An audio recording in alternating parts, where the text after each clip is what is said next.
Hello everyone and welcome back to another Minecraft video. First thing I'd like to do in this episode is just address something that has been a concern of mine over the past videos.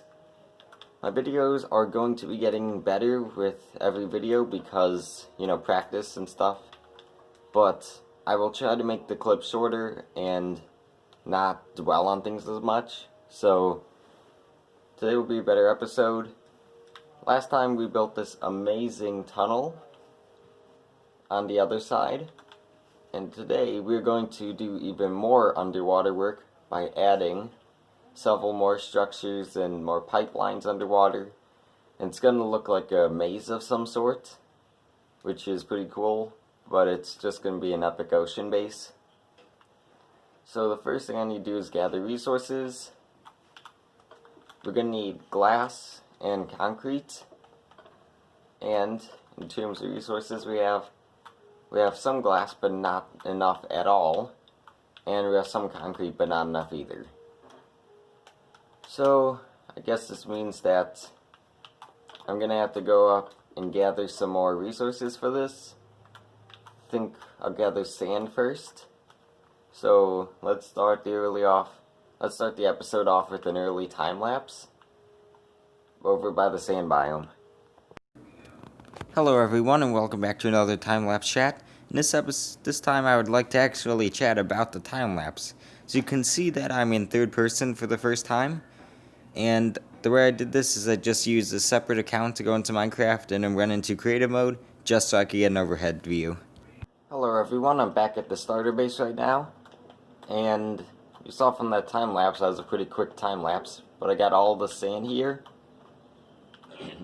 So now I'm just going to smelt it up, and while I do that, I think I'm going to go out and farm some light blue flowers, because I'm a little bit low on those, and I'm dyeing all of the sand, I'm dyeing all of the glass with light blue dye, and all of the concrete, so we're really going to need a lot.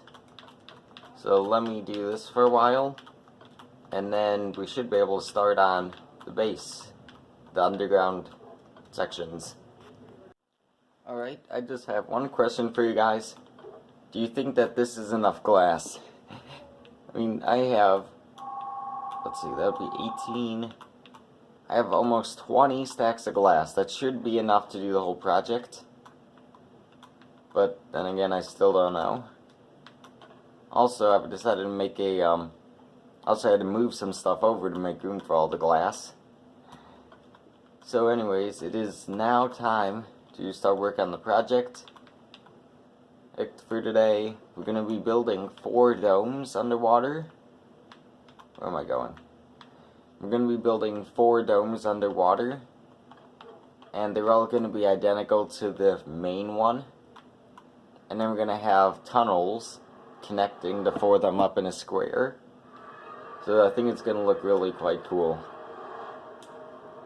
So I haven't started building the domes yet, but I do have the centers of them mapped out.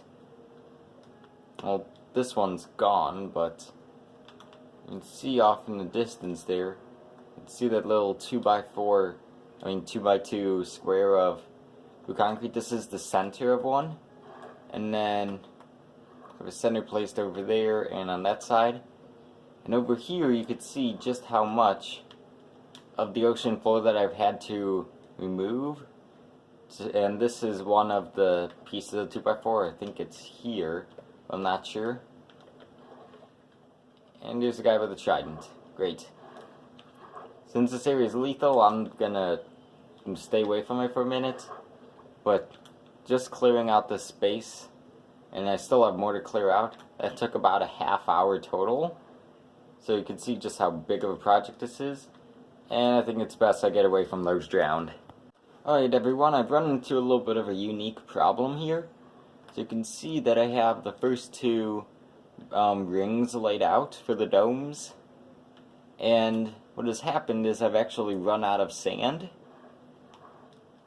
Glass I've got tons of. There's more in that shulker box down there. But since I smelted all the sand, I don't have any more. And the reason I need sand is because the last 2 areas over here. This one especially, you can see this is lower down than that area. And sand falls, so we're going to need to cover most of this, and oh gosh, we're really going to need a lot of sand. Because just look how far down that cave goes. And if we're doing an 8-block radius... Alright, here we go, time-lapse number 2. Alright everyone, in this time-lapse chat, I'd just like to chat to you about the sand biome. It is going down so much, you can see how much I've been mining out. Next episode, I mine out even more, spoiler alert. But eventually, if I ever need just sandstone and not sand, instead of mining the sand that's diminishing, I'm gonna actually go and mine the sandstone. Alright everyone, it has been 2 days actually, and I have put a ton of work into those rings at the bottom of the ocean. And now I have the rings all done, and I filled in the sand for most of them. You guys saw how earlier I mined out, I had 2 mining sessions full of sand. One I got enough for the glass, and then the second one I got some so I could fill in any areas where the ocean was lower than this dome. And I used up all of the second set of glass. All of the second set of sand. And you can see how much more I still have to do in this dome. But I am beat. It has been a long time of recording. Well, a lot of mining and placing. And I gotta say, this is gonna be a bigger project than I thought. So I will have to continue it next time. Because that is all the time I have for this video. Thank you guys so much for watching. There's a brand new video out on my channel I just released yesterday. Or that would be 2 days ago for when I'm uploading this. It's called The Redstone Playground, where I attempt to build many aspects of a playground using redstone and Minecraft blocks. Be sure to check that out. And anyways, I'll catch you in the next video. Bye!